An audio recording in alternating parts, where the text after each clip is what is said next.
Hola, bienvenidos de nuevo. Soy el doctor Carlos Waldo, soy médico internista y este es mi canal Enseñando Medicina Interna. El día de hoy toca subir un video acerca de una clase, es decir, elijo un tema y lo desarrollo a manera de ponencia con la evidencia pues más actual o tratando de resolver algunas dudas acerca del tema.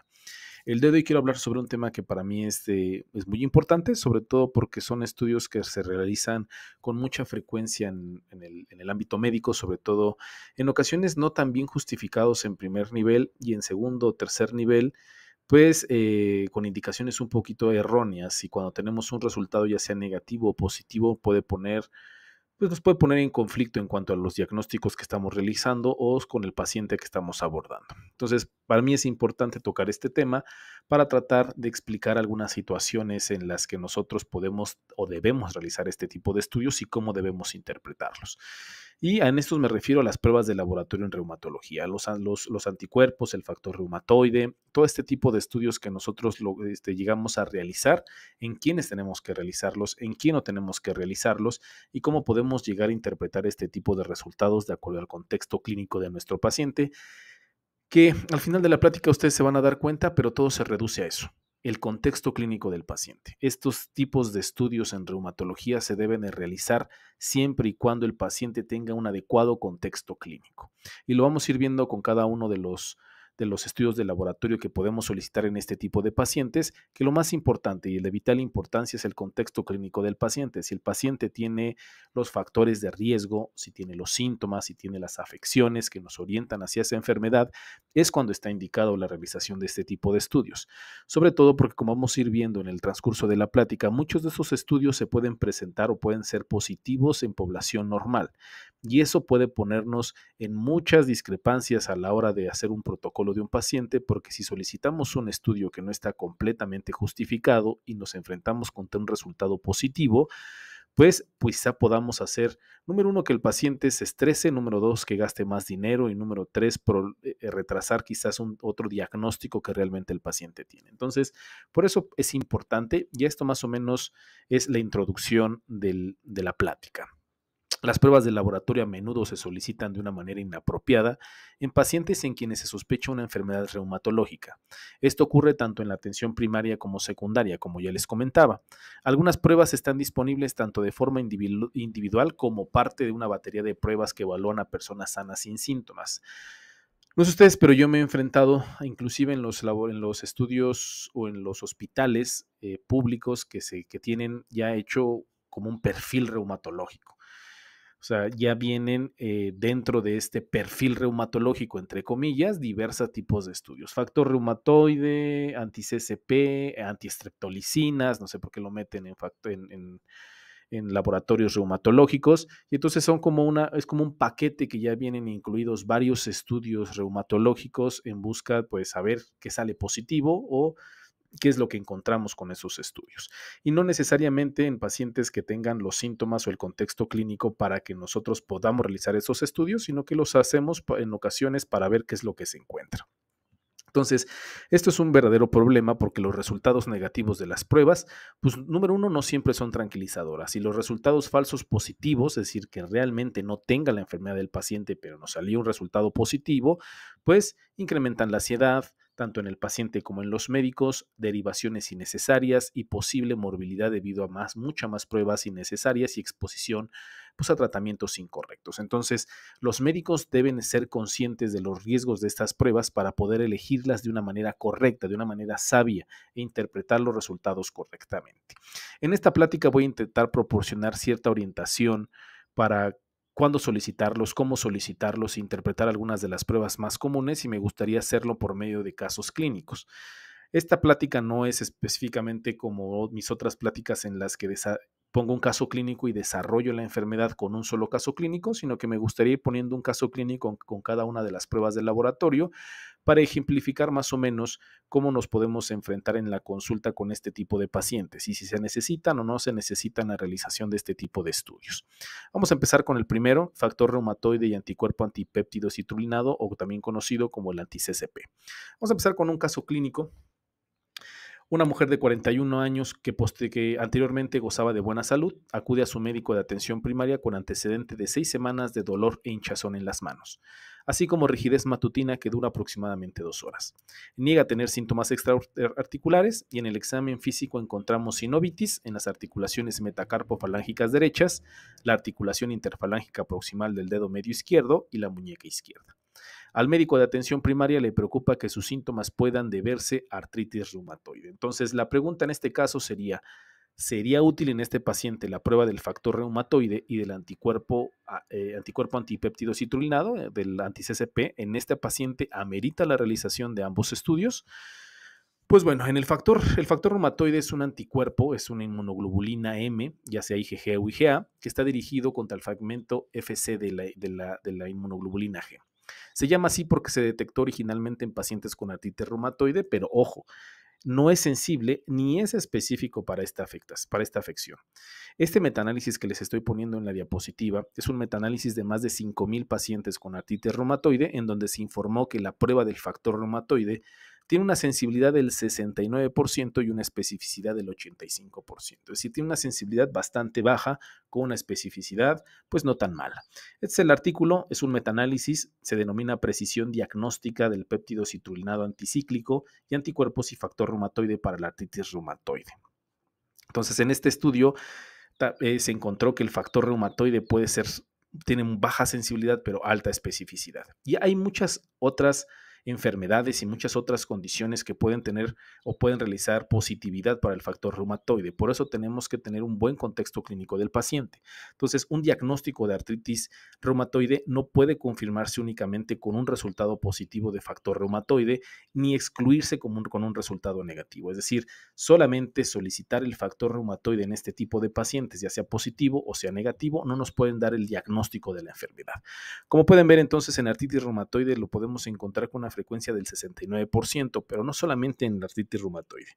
También se pueden encontrar, por ejemplo, en el síndrome de Sjögren primario, en lupus eritematoso, en esclerosis sistémica, en vasculitis sistémica, pero no solamente en cuestiones reumatológicas, sino también en infecciones, endocarditis, sífilis, hepatitis, VIH, tuberculosis e inclusive otras enfermedades como cirrosis, crioglobulinemia mixta y cirrosis biliar primaria. Y quizá el dato más importante, que es el que está hasta abajo de la tabla, en personas sanas. Podemos encontrarlo entre el 5 al 25%, puede encontrarse positivo sin tener la enfermedad. Eso es bastante importante, porque lo podemos encontrar entonces el factor reumatoide en múltiples enfermedades, en múltiples condiciones e incluso en personas sanas y puede salir positivo. Y esto no necesariamente tener un resultado de factor reumatoide positivo nos hace el diagnóstico de artritis. Y un factor reumatoide negativo no necesariamente descarta la enfermedad. Por eso hay que tener mucho cuidado con solicitar este tipo de estudios y también, sobre todo, con la interpretación del mismo. En cuanto al anti-CCP, es mucho más específico que la artritis reumatoide, un 95%, ya que rara vez otras enfermedades pueden provocar su positividad, pero la sensibilidad es muy similar al factor reumatoide, un 68%. Por lo tanto, un resultado positivo reforzaría el diagnóstico de artritis reumatoide, pero un resultado negativo no excluiría la enfermedad. En este mismo metaanálisis que ya les había presentado previamente, es lo que nos comentan. Los anticuerpos anti-CCP son más específicos que el factor reumatoide para diagnosticar la artritis reumatoide y puede predecir y mejorar la enfermedad erosiva. Entonces, podemos solicitar los dos estudios, pero para nosotros poder solicitar el factor reumatoide o anti-CCP, ¿cómo tenemos que abordar a este tipo de pacientes? Antes de llegar a la instancia de pedir anticuerpos, quizá el abordaje de la artritis reumatoide sería lo mejor. Nos enfrentamos contra un paciente en la consulta con dolor articular. ¿Qué es lo que tenemos que hacer? Lo primero que nos tenemos que preguntar es si el problema que se está presentando con nosotros, el paciente, es un problema inflamatorio o es un problema mecánico. Esta es la primera pregunta que nosotros tenemos que hacerlo. Y la artritis inflamatoria se puede sospechar por la inflamación de las articulaciones que no sean secundarias a un traumatismo ni hipertrofia ósea. Hipertrofia ósea nos referimos a aquellos pacientes que tienen alteraciones articulares por la edad, es decir, la osteoartrosis, o por algún tipo de traumatismo. Entonces, si el paciente tiene una artritis inflamatoria que no se debe a estas dos cuestiones que ya les estoy comentando, más rigidez matutina de más de 30 minutos, más marcadores inflamatorios elevados como la BCG o la PCR, y además nosotros podemos desencadenar el dolor al realizar la palpación de las articulaciones, ya sea de las manos o de los pies, quizás si nos estamos enfrentando con una artritis inflamatoria, no tanto una artritis mecánica. Entonces, si el paciente tiene estas condiciones de una artritis inflamatoria, ok, ya nos enfrentamos contra este paciente, ya lo revisamos, ya le preguntamos, estamos sospechando en una artritis inflamatoria, entonces, para esta artritis inflamatoria existe una causa subyacente definida e identificable para este tipo de artritis inflamatoria, pues tenemos que seguir las pistas de este tipo de pacientes. El patrón del desarrollo de los síntomas articulares o la presencia de síntomas extraarticulares pueden sugerir un problema subyacente como gota, artritis psoriásica, lupus eritematoso o sarcoidosis. Sí, ya nos estamos enfrentando con un paciente que tiene artritis. Sí, ya definimos que es una artritis inflamatoria, pero el contexto clínico. Si nos encontramos con una persona, un paciente masculino de entre 40 a 50 años con síndrome metabólico, es decir, con obesidad, hipertrigliceridemia, alteración de los niveles de glucosa, que no tiene una adecuada alimentación y que de pronto empezó con una inflamación y dolor articular en la primera articulación del pie, pues todo nos parece indicar que es una artritis inflamatoria, pero secundaria gota. Si nosotros nos encontramos contra un paciente que ya se conoce con el diagnóstico de psoriasis y de pronto empieza con una artritis inflamatoria, con dolor articular inflamatorio, pues muy probablemente nos estemos enfrentando con una artritis psoriásica. Entonces, número 1, el paciente tiene dolor articular, ya definimos que es una artritis inflamatoria, ya vimos que no encontramos una causa explicable o alguna otra enfermedad que esté explicando esta inflamación articular, entonces podemos definirla que es una artritis indiferenciada, es decir, no existe una causa identificable definida. Es probable que remita o persista, que sería la siguiente pregunta. Si es una artritis, si es inflamatoria, no tenemos ninguna causa que podamos sospechar, es decir, una artritis indiferenciada. Es probable que remita o persista esta inflamación. Esa es una de las preguntas más importantes que debemos plantearlos porque la American College of Cardiology y la Liga Europea nos han dado algunos factores de riesgo para la progresión de este tipo de problemas que ahorita los vamos a ver más adelante. Pero los pacientes con factores de riesgo de enfermedad persistente, es decir, que desarrollen artritis reumatoide, deben ser remitidos tempranamente con un reumatólogo o con un especialista para que inicie una terapia con fármacos modificadores de la enfermedad, porque se ha demostrado que si se inician de una manera temprana, hay muy buenos resultados, tanto clínicos, funcionales y radiológicos en los pacientes en comparación de aquellos que se retrasa el tratamiento. Estos son los factores como que de predictores de persistencia, lo que nos ponen los criterios revisados del Colegio Americano de Reumatología y la Liga Europea en contra del reumatismo. Si el paciente tiene, hay que checar el número de articulaciones afectadas y se le debe dar mucho mayor peso a aquellas articulaciones pequeñas. Si la duración de los síntomas del paciente presentan desde hace 6 semanas o más, si el paciente tiene reactantes de fase aguda elevados, es decir, BCG o PCR elevados, o si tiene una prueba serológica positiva, ya sea factor reumatoide o anticuerpo antipéptido citrulinado. Estos son los factores que predisponen a que muy probablemente el paciente desarrolle una enfermedad ya bien establecida. Entonces, sí es importante que nosotros tomemos en cuenta todas las características, por ejemplo, que ya les comenté cuando nos enfrentamos con un paciente con dolor articular. Si las características son inflamatorias, si no hay una causa subyacente, si tiene factores que nos puedan, pronósticos para el desarrollo de esta enfermedad, entonces debemos de enviarlo con el reumatólogo o el especialista pertinente. Entonces, y es importante porque si solicitamos el factor reumatoide en personas sanas sin síntomas, como ya les había comentado al principio de la plática, existen laboratorios, incluso hospitales en donde se mete en algunos paquetes de perfil reumatológico, y se realiza esta prueba en personas sanas que no presentan síntomas, puede provocar muchas confusiones, por lo que se desaconseja enfáticamente en que se realice este tipo de situaciones en la mayoría de los casos. Múltiples estudios, tanto prospectivos como retrospectivos, han demostrado que tanto el factor reumatoide como el anti-CCP pueden estar presentes varios años antes del diagnóstico clínico de artritis reumatoide. Sin embargo, el riesgo de desarrollar artritis reumatoide en individuos asintomáticos, pero que encontramos factor reumatoide positivo, la posibilidad de que se desarrolle realmente la enfermedad no solamente depende de que tenga el factor reumatoide positivo, sino que depende de algunos otros factores, como por ejemplo los niveles del factor reumatoide. Si el paciente tiene antecedentes familiares positivos de primer grado, si además se acompaña de un anti-CSP positivo o negativo.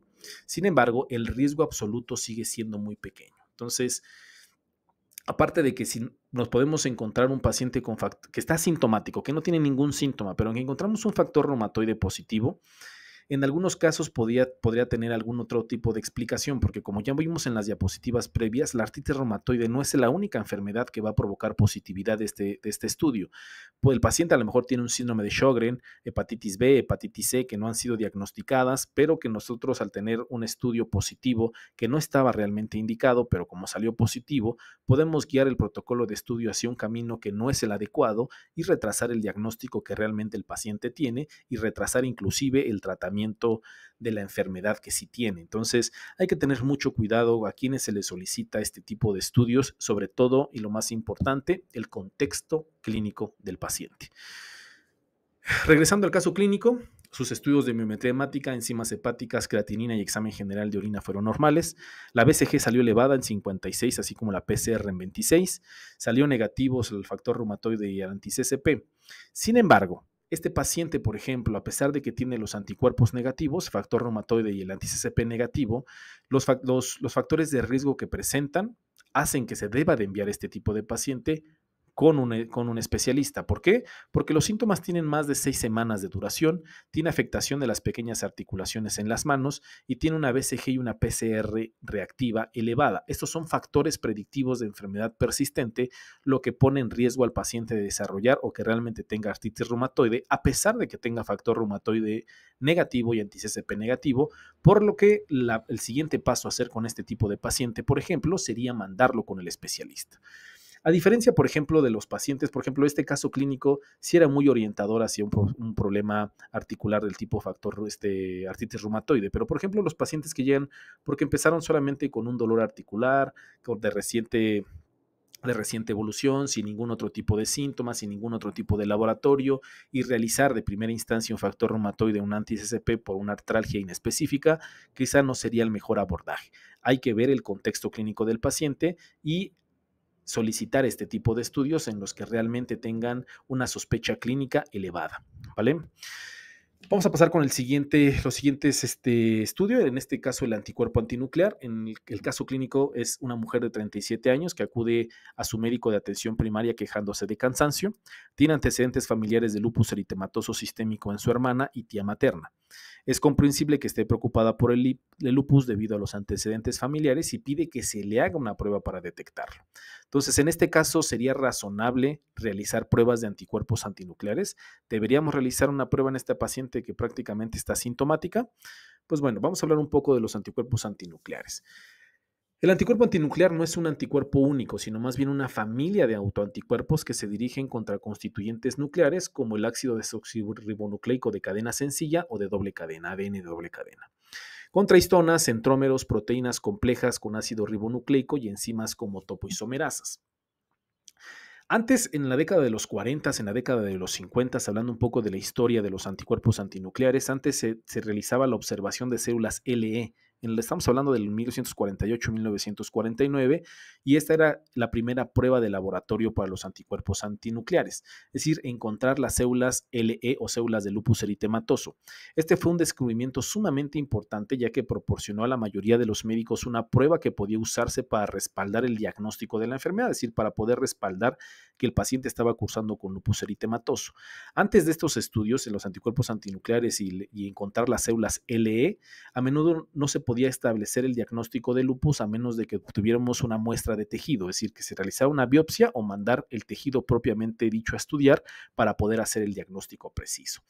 Aunque la preparación de las células de lupus o las células LE fue reconocida como una prueba de laboratorio bastante útil y vino a revolucionar el protocolo de estudio en este tipo de pacientes, pues con el paso del tiempo y con diversos estudios se encontró que este tipo de células, buscar las células LE, no eran ni específicas ni sensibles para el diagnóstico. Entonces, en un esfuerzo para perfeccionar y encontrar un estudio de laboratorio que tuviera mucha mayor sensibilidad y mucha mayor especificidad, se encontraron los factores responsables del fenómeno de las células LE eran una familia de anticuerpos contra diversos constituyentes nucleares, por lo que al final de la década de los 50 se desarrolló esta prueba para detectar los anticuerpos antinucleares. Y esta se realizó mediante técnicas de inmunofluorescencia en sustratos de tejido animal. Entonces, así fue más o menos como se encontró los anticuerpos antinucleares. La identificación de los antígenos reconocidos por los anticuerpos antinucleares fue originalmente estudiada mediante la purificación de proteínas nucleares con técnicas de sustracción de soluciones salinas. De ahí viene su nombre de los ENA, que son por sus siglas en inglés, pero son los antígenos nucleares extraíbles. Los antígenos proteicos formando complejos con ARN y algunas enzimas en el núcleo, también se conocen de esta manera: antígenos nucleares extraíbles, y incluyen los que nosotros conocemos con los anticuerpos RO, LA, SM, JO1, RNP, SCL70, y se denominan así porque llevan el nombre del paciente en el que se descubrieron por primera vez. Por ejemplo, en el paciente Robert, Lavin, Smith, John. También se les pone el antígeno al que se dirige, ribonucleoproteína o RNP, y la enfermedad a la que se asocia. Por ejemplo, el anti-CSL70 o antitropoisomerasa en escleroderma cutánea difusa. Entonces, es un poco más complejo los anticuerpos antinucleares, ¿no? Y sí es importante que no solamente se presentan exclusivamente en el lupus eritematoso sistémico, pueden encontrarse en otro tipo de enfermedades, incluyen las que les estoy poniendo en la diapositiva.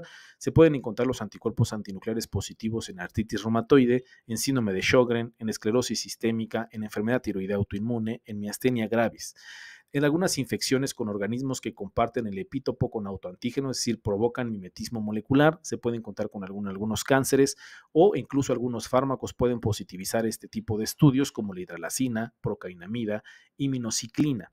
Entonces, la prueba de anticuerpos antinucleares, si bien es muy sensible para el lupus con los métodos de laboratorio actuales, la prueba de anticuerpos antinucleares tiene una sensibilidad cercana al 100%. Por tanto, un resultado negativo prácticamente descartaría lupus. Comúnmente se utilizan dos métodos para detectar los anticuerpos antinucleares. Como ya les había comentado, la inmunofluorescencia indirecta y el ELISA. Si bien ELISA es mucho más sencillo de realizar y es más barato la realización del estudio con ELISA, la inmunofluorescencia tiene una sensibilidad ligeramente mayor y todavía se considera el estándar de oro en los pacientes en los que vamos a solicitar o estamos en el estudio de un paciente con lupus eritematoso sistémico. Sin embargo, si bien la sensibilidad está alta, la especificidad está reducida. La especificidad la podemos encontrar más o menos en un 60%. Por lo que los anticuerpos antinucleares también se van a detectar en todas las demás afecciones enumeradas anteriormente. Entonces, no es exclusiva del lupus eritematoso, sino que también la podemos llegar a encontrar positiva en las otras enfermedades o en las otras condiciones que les comenté en las diapositivas previas. Para mejorar un poco la especificidad de la prueba, los laboratorios nos informan los títulos a manera de la dilución más alta que encontraron en el suero. Por ejemplo, un límite superior a 1 en 80 la dilución se considera generalmente positivo. Por debajo de estas diluciones, en 1 en 60, 1 en 40, pues el resultado no es del todo positivo, podemos tener dudas respecto al resultado. Si la prueba de anticuerpos antinucleares se solicita indiscriminadamente, esto es bien importante: si la solicitamos de manera indiscriminada, el valor predictivo positivo disminuye hasta el 11%, disminuye bastante. Entonces, la prueba debe solicitarse solo cuando la probabilidad pretest de lupus u otras enfermedades del tejido conectivo es alta. Es decir, si nosotros encontramos condiciones o características clínicas al paciente que nos orienten sobre lupus o sobre alguna otra enfermedad autoinmune, es cuando debemos de solicitar este tipo de estudios. Esto hace que el valor predictivo positivo sea mucho mayor en los pacientes que tengan pues características clínicas que lo sugieran. Y estas características clínicas, pues por lo general, son manifestaciones clínicas o de laboratorio que involucren dos o más sistemas de los órganos, por lo que las pruebas de anticuerpos antinucleares tiene que solicitarse de una manera indiscriminada. Por ejemplo, si nosotros Estas son las manifestaciones clínicas que vamos a encontrar en los pacientes y que ameritarían la realización de los anticuerpos antinucleares. Por ejemplo, si el paciente lo tenemos con una respuesta inflamatoria no específica que se presenta con fiebre, fatiga, artralgias, pérdida de peso, anemia de enfermedades crónicas, elevación de velocidad de sedimentación globular, o si el paciente tiene o estamos sospechando en deposición de complejos inmunes como artritis inflamatoria, erupción cutánea fotosensible, pleuresia, pericarditis, glomerulonefritis, neumonitis, si nosotros estamos sospechando en un ataque directo mediado por anticuerpos, si nos estamos enfrentando con un paciente con anemia hemolítica, trombocitopenia, linfopenia, en fin, si nosotros nos estamos enfrentando con un paciente que tiene manifestaciones clínicas o alteraciones en los resultados de laboratorio de 2 o 3 o más síntomas o más sistemas, quizá vale la pena realizar este tipo de estudios para detectar alguna enfermedad autoinmune, sobre todo lupus o alguna otra enfermedad autoinmune. Si el paciente no tiene manifestaciones como las que les estoy presentando en la diapositiva, si tiene manifestaciones aisladas, 1 o 2, o si de plano está asintomático, no se recomienda la realización de anticuerpos antinucleares porque lo único que van a generar es disminuir el valor predictivo positivo y solamente nos van a desorientar en el diagnóstico del paciente. Entonces, la verdad es que la categorización del antígeno objetivo específico mejora la especificidad de la enfermedad. El anticuerpo antinuclear en pacientes con lupus puede estar dirigido contra ADN de cadena sencilla o de doble cadena, histonas o uno o más de los ENA que ya les había comentado previamente. Entre ellos, la presencia de anticuerpos anti-DNA de doble cadena o anti-SM es muy específica para el diagnóstico de lupus, cerca del 100%. Si solicitamos a los pacientes y tenemos una alta sospecha o tenemos una probabilidad pretest elevada, lo ideal sería que solicitemos no solamente anticuerpos antinucleares, sino también anti-DNA de doble cadena o anti-SM o de alguna otro tipo de los ENA para que el diagnóstico sea mucho más específico, que lleguemos cerca al 100%. Sin embargo, y sí es importante comentarlo, que ninguno de los dos estudios, como por ejemplo el anti-DNA de doble cadena o anti-SM, son sensibles a lupus, ya que el anti-DNA de doble cadena se presenta solo en el 60% de los pacientes y el anti-SM aproximadamente en el 30%. Por lo tanto, los pacientes con anticuerpo antinuclear positivo y anti-DNA y anti-SM negativos pueden seguir presentando un desafío diagnóstico. Es mucho más sencillo realizar el diagnóstico en los pacientes que tienen varias características clínicas que nos orientan hacia la enfermedad y podemos solicitar los anticuerpos y corroborar mediante el resultado de los anticuerpos lo que venimos sospechando. Pero también nos vamos a encontrar en un contexto clínico en el que el paciente a lo mejor tiene todas las características clínicas y del laboratorio que nos orienten hacia un lupus, pero los anticuerpos pueden salir negativos. Entonces, en este tipo de situaciones es cuando a veces nos ponen en jaque incluso a los especialistas. Entonces, las pruebas de anticuerpos antinucleares deben solicitarse únicamente en pacientes con afectación de múltiples sistemas orgánicos. Aunque un resultado negativo haría extremadamente improbable que la presentación clínica se deba a lupus, un resultado positivo es insuficiente por sí solo para hacer también el diagnóstico.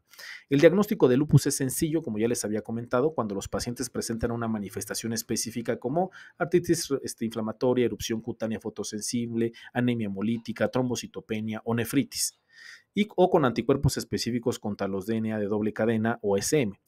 Sin embargo, los pacientes que presentan síntomas inespecíficos como por ejemplo artralgias o cansancios con anticuerpos antinucleares positivos y anti-DNA y anti-SM negativos, la verdad es que son retos diagnósticos importantes en aquellos pacientes que inclusive con los anticuerpos y con las características clínicas, en ocasiones pueden ser un reto diagnóstico para este tipo de pacientes. Entonces, si tú te estás enfrentando contra un paciente que no tiene las características clínicas o que nos hagan sospechar de que pueda tener una enfermedad autoinmune, mejor no te metas en broncas y no solicites anticuerpos antinucleares ni ningún otro tipo de anticuerpos para enfermedades autoinmunes, porque lo único que vas a hacer es confundirte tú y confundir a tu paciente.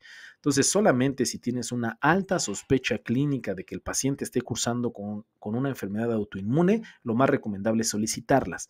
Si no tienes muy claro el diagnóstico y el contexto clínico no es muy específico que digamos, no te metas en broncas, no solicites anticuerpos antinucleares porque lo único que vas a hacer es confundirte.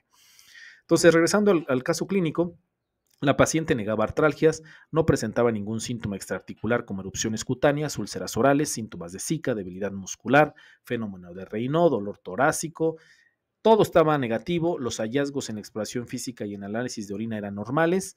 El médico de atención primaria realizó estudios básicos como biometría hemática, BCG y perfil tiroideo, y aunque le aseguraran que el cansancio no se debería al lupus, la paciente fue muy insistente en la realización de anticuerpos antinucleares, por lo que se le realizaron los mismos. Los estudios se reportaron normales, a excepción de la TSH que se encontraba elevada, y las pruebas posteriores mostraban niveles bajos de tiroxina libre y anticuerpos positivos contra antiperoxidasa tiroidea. El anticuerpo antinuclear salió positivo, un título de 1 en 80, y negativo para anti-DNA de doble cadena y anti-ENA.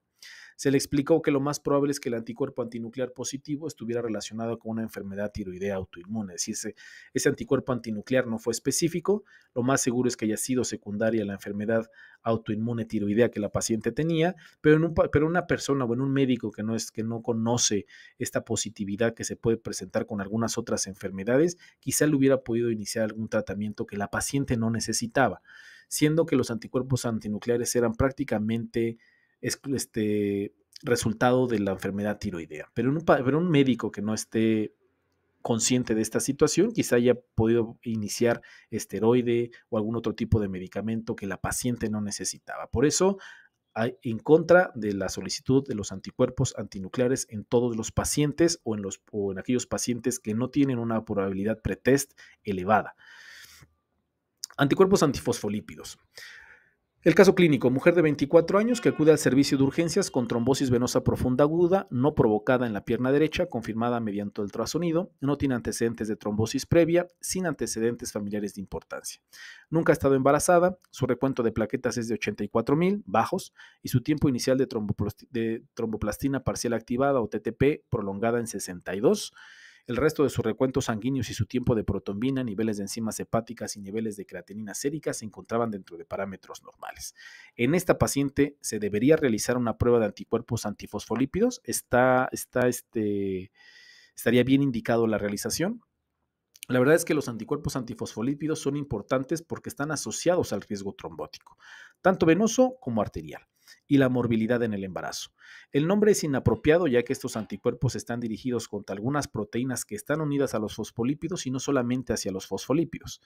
Según los criterios modificados de Sapporo, es decir, de las guías para la clasificación del síndrome antifosfolípido, los anticuerpos antifosfolípidos deben permanecer positivos persistentemente en al menos 2 ocasiones separadas, con al menos 12 semanas de diferencia para que el resultado se considere significativo, porque algunas infecciones y medicamentos pueden estar asociados con presencia transitoria de anticuerpos antifosfolípidos. Entonces, por eso los organismos internacionales ya nos establecen perfectamente cuándo se tienen que tomar en cuenta los anticuerpos antifosfolípidos. Cuando es positivos en 2 ocasiones, y entre esas 2 ocasiones que se solicitan debe haber 12 semanas de diferencia, sobre todo para descartar que no sean positivos por algunas otras causas que no sean específicamente el síndrome de anticuerpos antifosfolípidos. Y los anticuerpos antifosfolípidos nos estamos refiriendo a 3: anticuerpos anticardiolipina, IgM e IgG, anticoagulante lúpico y anticuerpos beta 2 glucoproteína, IgM e IgG. Estos son los estudios que nosotros solicitamos para hacer el diagnóstico del síndrome de anticuerpos antifosfolípidos. Vamos a empezar con el primero: anticuerpos anticardiolipinas. Estos se pueden dirigir contra la glucoproteína beta 2, que está unida a la cardiolipina, que es un fosfolípido, contra la cardiolipina sola. Sin embargo, el primero es más específico, cuando se dirige contra la glucoproteína que está unida a la cardiolipina. Los anticuerpos dirigidos solos contra la cardiolipina suelen ser transitorios y sobre todo se asocian con infecciones y fármacos, por lo que no es específica. Debemos de tomar en cuenta un resultado de las anticardiolipinas cuando está presente en un título entre medio o alto, es decir, más de 40 unidades de IgG o IgM o por arriba del percentil 99. El segundo, el anticoagulante lúpico, está dirigido contra la protrombina más fosfolípidos o beta 2 glucoproteína más fosfolípidos. La prueba es un ensayo funcional que consta de 3 pasos, es decir, se realiza en 3 pasos para poder hacer el resultado, poder decidir si es positivo o negativo. Número 1, lo primero que se hace es demostrar la prolongación de un ensayo de coagulación dependiente de fosfolípidos, como el TTP, por ejemplo. Se hace el TTP. Si el TTP se encuentra prolongado, pues se puede estar prolongado por diversas causas, no solamente por anticuerpos antifosfolípidos, sino por alguna alteración en los factores de la coagulación. Entonces, para descartar que no sea por factores de la coagulación, se hace el estudio de mezcla, que es el segundo paso. El estudio de mezcla es un estudio en donde se toma el 50% del plasma del paciente y el 50% de una persona sana. Esto se hace con la finalidad de que si el problema se debe por factores de la coagulación, nosotros al poner factores de coagulación de un plasma normal, esto se tendría que corregir y el resultado del TTPA debería salir normal.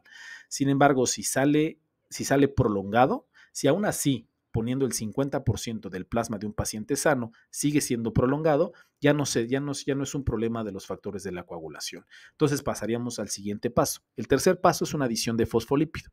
Si se pone un fosfolípido y el paciente se mejora, es decir, se corrige el TTP, entonces estamos ante un problema de anticuerpos antifosfolípidos. Entonces el anticoagulante lúpico es un estudio que se realiza en 3 pasos para que nos puedan reportar como un estudio positivo. Y por último, el anticuerpo beta-2 glucoproteína 1, que no está unido a la cardiolipina, se puede detectar analizando por separado el beta-2 glucoproteína. La prueba de anticardiolipina solo detecta la beta-2 glucoproteína que está unida a la cardiolipina. El resultado se considera significativo si está presente en un título medio alto, es decir, por arriba del percentil 99. Los estudios han demostrado que los anticuerpos antifosfolípidos pueden estar presentes entre el 1 y el 5% de las personas aparentemente sanas de la población general. Es más bajo, por ejemplo, que el factor reumatoide, que lo podemos presentar entre el 5 al 25%, pero pues tampoco es despreciable. Del 1 al 5% de las personas sanas lo pueden tener positivo. Estos suelen ser anticuerpos IgM anticardiolipina o antibeta-2 glicoproteína de títulos bajos que no están asociados con trombosis ni resultados adversos en el embarazo. Entonces, en las personas sanas, por lo general vamos a encontrar títulos bajos y por lo general no van a estar relacionados con ningún tipo de problema, ni tanto de trombosis ni como problemas en el embarazo. Entonces, lo más importante o el factor de riesgo más importante que se ha encontrado en los pacientes con anticuerpo antifosfolípido es que presenten los 3 anticuerpos positivos. La triple positividad se ha encontrado que está asociada con un mayor riesgo de trombosis. En varios estudios que se han encontrado esto, le estoy presentando nada más 2 de estos estudios. Este es el primero, es un estudio que se realizó en el 2011 que nos habla sobre la incidencia de un primer evento trombólico en portadores asintomáticos de perfil de anticuerpos antifosfolípidos de alto riesgo. Y de alto riesgo se refieren a eso, a la triple positividad o el anticoagulante lúpico positivo. Un estudio prospectivo multicéntrico. En este estudio en específico se encontró que hay un mayor riesgo de trombosis con una incidencia acumulada de 10 años del 37.1%. Pero no solamente hasta los 10 años. Por ejemplo, en el estudio, si ustedes pueden ver en la parte de abajo, en la conclusión del estudio, se encontró 9.8% de probabilidades a los 2 años, 27.3% a los 5 años y de 37.1% a los 10 años. Es decir, el riesgo de presentar trombosis en los pacientes con anticuerpos antifosfolípidos de alto riesgo se va incrementando con el paso de los años. Es otro estudio, el curso clínico de pacientes diagnosticados con síndrome antifosfolípido de alto riesgo. Se encontró que en un seguimiento de estos pacientes se encontró que tenían una incidencia del 12.2% después de un año, del 26.1% después de 5 años y del 44.2% después de 10 años. Entonces sí son riesgos importantes de trombosis en estos pacientes, sobre todo si tienen un perfil de alto riesgo. Sin embargo, de los tres anticuerpos antifosfolípidos, el que tiene mayor riesgo es si es positivo el anticoagulante lúpico. Tiene mucho mayor peso que los otros 2 anticuerpos, que el anticardiolipinas y el antibeta-2 glucoproteína. Entonces, se define como una prueba de anticoagulante lúpico positivo con o sin un título moderado de anticardiolipina o antibeta-2 como un perfil de alto riesgo. Es decir, el simple hecho de tener al anticoagulante lúpico positivo pone al paciente en alto riesgo. Si tienen un título moderado o alto de anticardiolipina o antibeta-2, se constituye un riesgo moderado. Si tiene títulos bajos de anticardiolipina o antibeta-2, se considera de bajo riesgo y por lo general no está asociado con trombosis. Sin embargo, sí es importante reconocer el síndrome de antifosfolípidos debido a que la necesidad de este tipo de pacientes de anticoagulación para tratar de prevenir la recurrencia de trombosis y este tipo de enfermedad puede ser primaria o puede ser secundaria, es decir, cuando ocurre secundaria algún otro tipo de problema autoinmune, como por ejemplo en aquellos pacientes que tienen lupus y que pueden tener anticuerpos antifosfolípidos. Los eventos venosos en el síndrome de antifosfolípidos se manifiestan más comúnmente como trombosis venosa profunda de las extremidades inferiores o embolia pulmonar, mientras que los eventos arteriales se manifiestan más comúnmente como accidentes cerebrovasculares o ataque isquémico transitorio, mientras que las manifestaciones obstétricas, que también es una característica en los pacientes con síndrome antifosfolípido, puede incluir no solo aborto espontáneo y muerte fetal, sino también parto prematuro, crecimiento intrauterino, retraso mental y preeclampsia, y todos ellos debidos a insuficiencia placentaria. Pero, ¿cuáles serían las indicaciones? O sea, ¿cuáles son los pacientes que debemos de realizar este tipo de prueba? Porque como en el resto de los estudios que les he comentado, tienes que tomar en cuenta el contexto clínico del paciente. Entonces, estas serían las indicaciones para que nosotros podamos realizar el estudio o esta sospecha clínica la confirmemos con la solicitud de los anticuerpos antifosfolípidos. Pacientes que tengan trombosis venosa profunda o embolia pulmonar no provocada. No se recomienda el anticuerpos antifosfolípidos en pacientes con trombosis venosa provocada, ya que no hay evidencia suficiente para recomendar la anticoagulación a largo plazo. Pacientes con accidente cerebrovascular isquémico. Incluye el ataque isquémico transitorio en pacientes menores de 50 años. Los pacientes jóvenes con un evento vascular cerebral isquémico, vale la pena realizar este tipo de estudio. Paciente con eventos arteriales y venosos, trombosis recurrente, trombosis en un sitio inusual, morbilidad en el embarazo, todos los pacientes con lupus. Entonces, este tipo de pacientes son a los que nosotros debemos realizar este tipo de estudios. Regresando al caso clínico que les había comentado, la prueba de anticardiolipina IgG de la paciente salió negativa, mientras que el anticoagulante lúpico y beta-2-glucoproteína IgG fueron positivos. No presentaba características ni de laboratorio que sugirieran lupus. Se inicia tratamiento con warfarina y después de 3 meses se interrumpe la warfarina durante varios días y se le vuelve a realizar la prueba para detectar los 3 anticuerpos antifosfolípidos.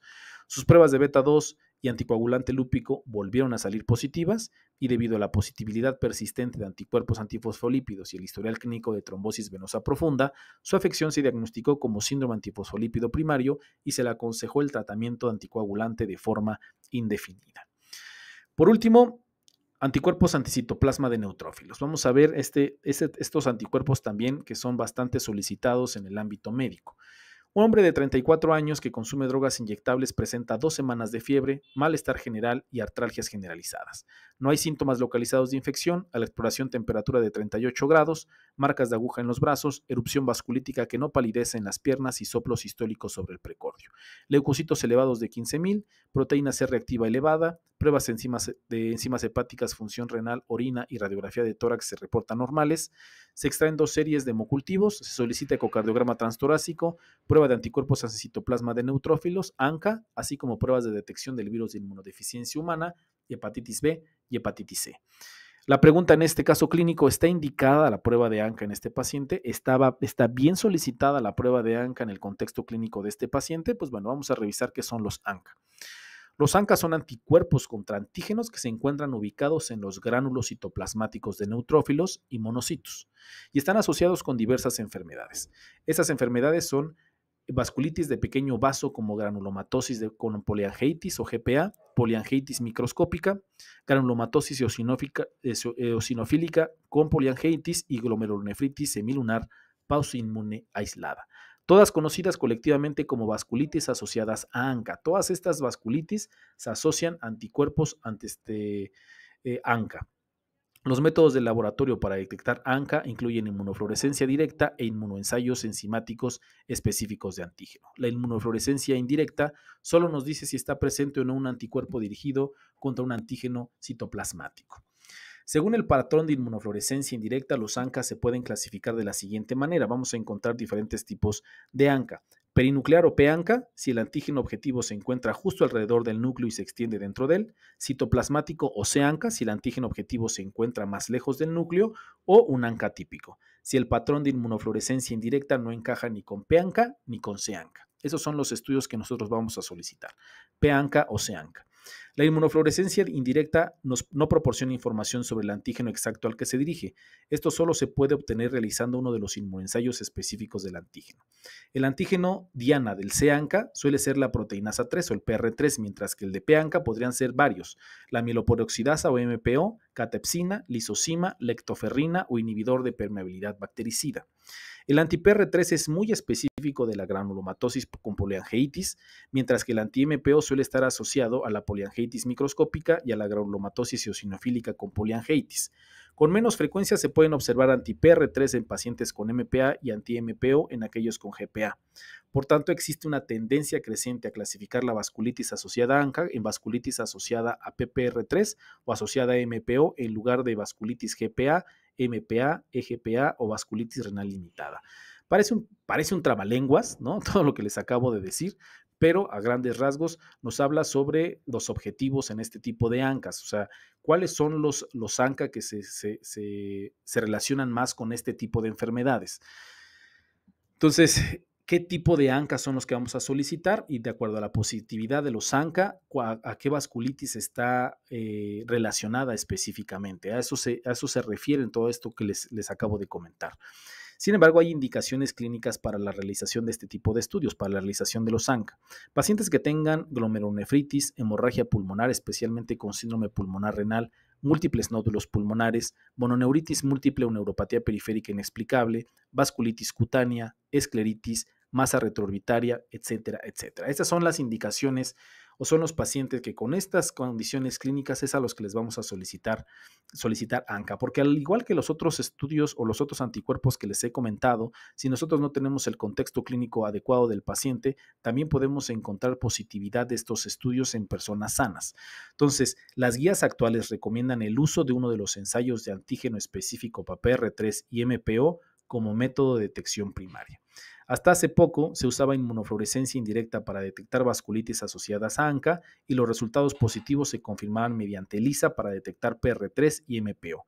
Pero esto ya no se recomienda debido a evidencia reciente que sugiere una gran variabilidad entre los diferentes métodos de inmunofluorescencia indirecta y un mayor rendimiento diagnóstico de los ensayos de antígeno específico. Entonces, los estudios de antígeno específico es lo que se recomienda hoy en día.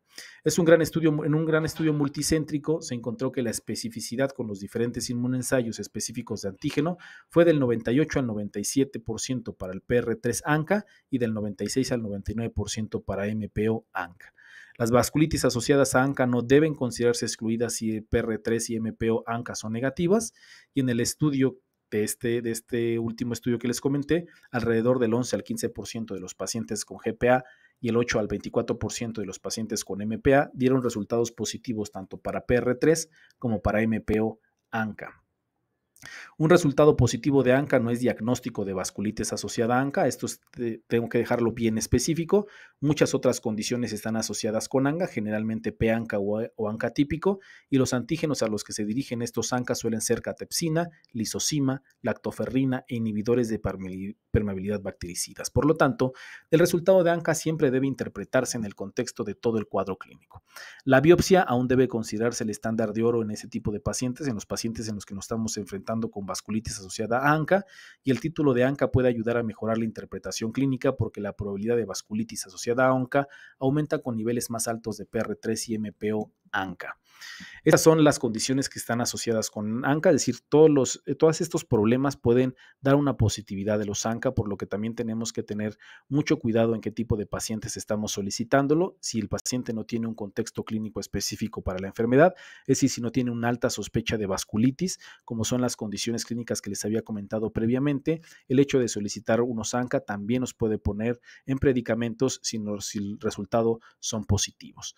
Entonces, en resumen, a grandes rasgos de la plática, el abordar a un paciente con sospecha de padecer una enfermedad reumatológica, el médico debe considerar primero la presentación clínica y el propósito previsto de cada prueba. Si la prueba se solicitó sin una indicación clara y el resultado es positivo, es importante tener en cuenta los posibles riesgos asociados con esa prueba y no colocar una etiqueta de diagnóstico prematuramente. Ninguna de las pruebas puede confirmar o excluir una afectación, por lo que los resultados siempre deben interpretarse en el contexto del cuadro clínico completo. Perdón que lo de los ANCA lo tomé muy rápido, me fui muy rápido porque ya llevamos 48 minutos de la plática, la verdad es que me extendí más de lo que me hubiera gustado, pero la verdad es que es una plática bastante interesante sobre los diferentes tipos de estudios de laboratorio en reumatología que nosotros podemos realizar.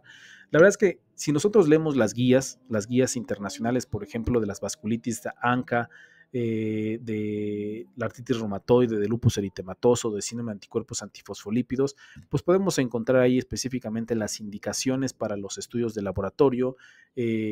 Nos van llevando de la mano en qué tipo de pacientes tenemos que solicitar estos estudios, pero me pareció que era importante sobre todo recalcar algunas cuestiones. Si tú eres un médico de primer nivel o un médico en el que está empezando a enfrentarse a pacientes en la consulta, es importante que no solicitemos estudios de una manera indiscriminada, que no solicitemos estudios sobre todo para enfermedades reumatológicas y enfermedades tan delicadas como esta, como las vasculitis, como artritis, como lupus, como Sjögren, como artritis reumatoide, a los pacientes sin tener un contexto clínico claro del paciente.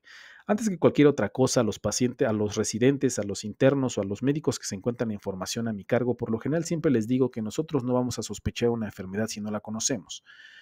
Si nosotros no la estudiamos, si nosotros no la conocemos, no podemos sospechar de la enfermedad. Y no se vale hacer una batería de estudios sin conocer la enfermedad, pues para ver qué sale positivo, ¿no? Pues quién sabe qué tendrá, quién sabe qué será, pero vamos a hacerle todos estos estudios para ver cuál sale positivo y de ahí nos agarramos. La situación en los pacientes reumatológicos es muy delicada, sobre todo porque ya podemos ver que muchos de estos estudios son positivos en personas sanas, en personas que no tienen la enfermedad, y lo único que podemos hacer son cuestiones como ansiedad, como gastos del dinero, tiempo, retrasar algún otro diagnóstico que el paciente tiene. Entonces, si tú no tienes una idea clara de lo que se trata la enfermedad, si tú no sabes qué es el síndrome de anticuerpos antifosfolípidos, si tú no sabes qué es una vasculitis, no te metas en broncas, no pidas ANCAS, no pidas anticuerpos antifosfolípidos, porque aunque te los pidas y te den los resultados, no sabrás interpretarlo y no podrás tomar una decisión clara. Si no te queda claro qué es lo que tiene tu paciente, mejor derívalo con algún especialista para que él lleve a cabo el protocolo diagnóstico y haga estudios más específicos sabiendo lo que puede o no puede encontrar. Entonces, esta plática está muy dirigida más que nada a aquellos pacientes, a aquellos médicos de primer nivel o médicos que se encuentran en formación sobre que es importante conocer el contexto clínico del paciente. Si el contexto clínico del paciente encaja con alguna de estas enfermedades, se vale solicitar estos anticuerpos, se vale solicitar estos estudios. Ya es otro rollo el saber interpretarlos, el ver cómo nos lo van a reportar, qué tipo de ensayo se hace por inmunofluorescencia, por ELISA, etcétera, etcétera. Son detalles más finos que la verdad es que te tienes que echar un clavado en cada una de las enfermedades para conocerlas, para saber cuáles son los síntomas, cuáles son los factores de riesgo, cuáles son los criterios diagnósticos, cómo se realizan los estudios, cómo se deben de interpretar. Pero lo primero que tienes que hacer es conocer la enfermedad. Si el paciente encaja en tu enfermedad, tienes la posibilidad o se vale solicitar este tipo de estudios. Lo que no se vale y lo que no se debe de realizar es hacer una batería de estudios sin conocer la enfermedad, sin saber qué es lo que te vas a encontrar, solamente para ver si sale alguno positivo o, en algunos casos, para tratar de justificar la consulta que le estás dando al paciente. No se trata de pedir por pedir, sino saber pedir y qué es lo que vas a encontrar. Eso sería todo, espero que haya sido de su agrado. Me extendí demasiado, la verdad es que no pensé que me fuera a extender demasiado, por eso lo de los ANCAS lo pasé extremadamente rápido, lo de la vasculitis me fui muy, muy rápido, ya no me detuve en explicar muchas cuestiones que me hubiera gustado aclarar, porque quería ya llegar al final de la plática para que no se extendiera más y llegar a la conclusión de que si el paciente no tiene el contexto clínico, no solicites anticuerpos, no solicites los estudios. Hay que saber a quién pedírselos y cómo interpretarlos. Espero que sea de su agrado, espero que les guste, que tengan un bonito día y una excelente semana.